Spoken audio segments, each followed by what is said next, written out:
সুস্থতা কত বড় যে একটা নিয়ামত তা অসুস্থ হলেই বোঝা যায়, তাছাড়া কেউ উপলব্ধি করতে পারে না। তবে আমি বেশ কিছুদিন যাবৎ খুবই অসুস্থ, আর যতই অসুস্থ থাকি না কেন সংসারের কাজ তো মাস্ট বি করতেই হবে, কেননা যেহেতু বিয়ে হয়েছে, সংসার হয়েছে, হাজবেন্ড আছে, বাচ্চা কাচ্চা আছে। যদি আমি অসুস্থ হয়ে শুয়েই থাকি তাহলে তো আর হবে না, সংসার চলবে না, বাচ্চা কাচ্চা চলবে না, না খেয়ে তো আর থাকা যাবে না। তাই নিজের কাজ নিজেই করতে হবে, যতই অসুস্থ থাকি না কেন নিজেকে সুস্থ করে তুলতেই হবে। হ্যালো এভরিওয়ান, আসসালামু আলাইকুম, দিস ইজ নাফিজা। আশা করি সবাই ভালো আছেন। আলহামদুলিল্লাহ মোটামুটি আমিও ভালো আছি। একটা মানুষের বাহ্যিক দিক থেকে কখনোই কোনো কিছু বিবেচনা করা পসিবল না। মানুষটাকে বুঝতে হলে অবশ্যই তার ভিতরে ঢুকে দেখতে হবে। তো কিছু মানুষ আমাদেরকে বাহ্যিক দেখে অনেক কিছু বিবেচনা করে ফেলে এবং আমাদেরকে নিয়ে কত কিছু সমালোচনা করে ফেলে, কিন্তু এটা ভাবে না যে তাদেরকে তাদের মতন করে ছেড়ে দেয়। আসলে এরা কারা?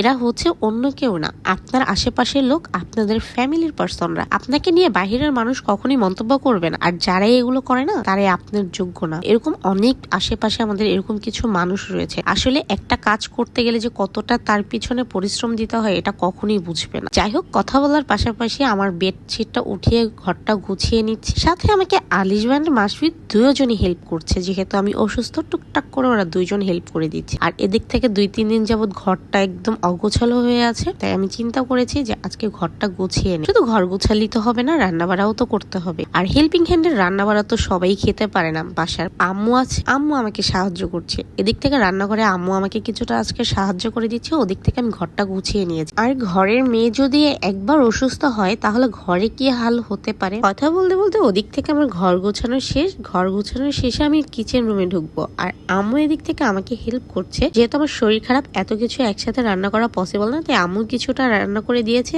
আমিও কিছুটা রান্না করে নিয়েছি। ঘরে যতই সুন্দর পাতিল থাকুক না কেন, আমার সেই ভাঙাচোরা পাতিলে রান্না করতে কেন জানি বেশি ভালো লাগে। এটাতে মনে হয় যে রান্না বাড়া করতে অনেক বেশি স্বাচ্ছন্দ্য বোধ। এটাকে ফেলতেও আমার কেন জানি অনেক বেশি কষ্ট হয়। আম্মু আমাকে অনেকবার বলেছে তুমি এটা ফেলে দাও, কিন্তু আমার না ফেলতেই কেন যেন মনে চায় না। আমার ওদের প্রতি খুব বেশি মায়া হয়। এদিক থেকে আমি আজকে মাছটা ভেজে নিয়েছি, আর এটা ছিল পোয়া মাছ। আর পোয়া মাছটা আমার অনেক বেশি পছন্দ, এটা সামুদ্রিক একটা মাছ। তরকারিটা কষিয়ে নিচ্ছি, আর এদিক থেকে একটা ছোট মাছ রান্না করবে। এটা হচ্ছে খুবই শৌখিন একটা মাছ। এই মাছটার নাম আম্মু দিয়েছে নারকেল মাছ, কারণ এই মাছটার একদম সবকিছু কাটা থেকে শুরু করে সবকিছুই দেখা যায়। আর এটা নাকি খুবই শৌখিন একটা মাছ, খেতেও অনেক বেশি টেস্ট। আমি কিন্তু ছোট মাছ এত বেশি খাই না, এই মাছটা আমার খুব বেশি পছন্দ। আর এই মাছটা আমি আলু দিয়ে ভুনা করব, টমেটো দিয়ে আলু দিয়ে ভুনা করলে যা মজা লাগে, মনে হয় অনায়াসে 2-3 প্লেট ভাত এমনি খেয়ে ফেলি। তারপরে আম্মু আমাকে বলছে তুমি আলুগুলি চ্যাপটা করে কেটে দাও, তারপরে আমি বাকিটা করে দিচ্ছি। তো আমি আলুগুলি কেটে নিয়েছি। আর এই মাছটা এত মজা, না গেলে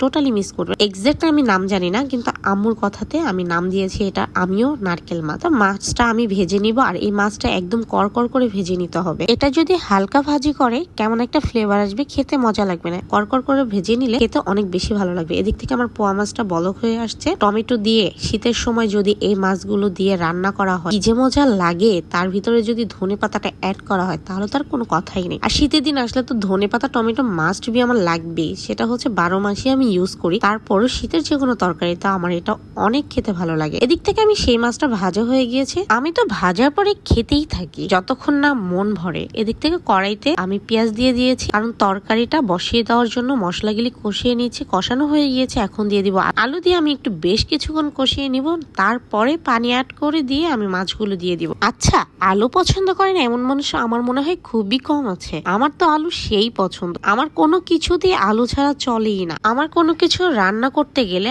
আলু মাস্ট বি অ্যাড করতেই হবে, জাস্ট কিছু তরকারি ভুনা ছাড়া। আমি এত পরিমাণে আলু পছন্দ করি দেখে আমার নাম গোলালু মেয়ে লাস্ট মোমেন্ট দিয়ে ফেলল, যার কারণে কথায় কথায় আমাকে গোলালু। শুধু আমাকে ফোনে ভয়েসে বলে না, বাস্তবেও আমাকে গোলালু বলে ডাকে। আমি এত কেন আলু পছন্দ করি, আমি আলু খেতে খেতে লাগে গোলালুই হয়ে গিয়েছি, তাই বলতেছে। তবে হ্যাঁ, আমি আলু খাওয়া বাবা, আমি কমাতে পারবো না। আলু আমার অনেক পছন্দের একটা খাবার। এদিক থেকে রান্না শেষ হয়ে গিয়েছে দেখে আমি চুলাটা একটু মুছে নিচ্ছি। নিজেদের পরিপাটি করলে কি হবে, চুলাটা পরিপাটি করতে হবে। এদিক থেকে মাছ বলক চলে আসছে, মাছগুলো অ্যাড করে দিচ্ছি। কথার পাশাপাশি আমার আজকে রান্নাও শেষ, সবকিছুই শেষ। আজকের ভিডিওটা যদি ভালো লেগে থাকে অবশ্যই একটি লাইক কমেন্ট শেয়ার করে দিয়ে যাবেন। দেখা হয়ে যাবে নেক্সট কোনো ভিডিওতে, নেক্সট কোনো ভিডিও নিয়ে। আর পাশাপাশি একটা ফলো দিয়ে যাবেন যারা আমার পেজটি ফলো করেনি। আর টোটালি আমার ভয়েসটা ইগনোর করবেন, যেহেতু ঠান্ডা লেগেছে, অবশ্যই ভয়েসের অবস্থা বেহাল। সবাই ভালো থাকবেন, আল্লাহ হাফেজ।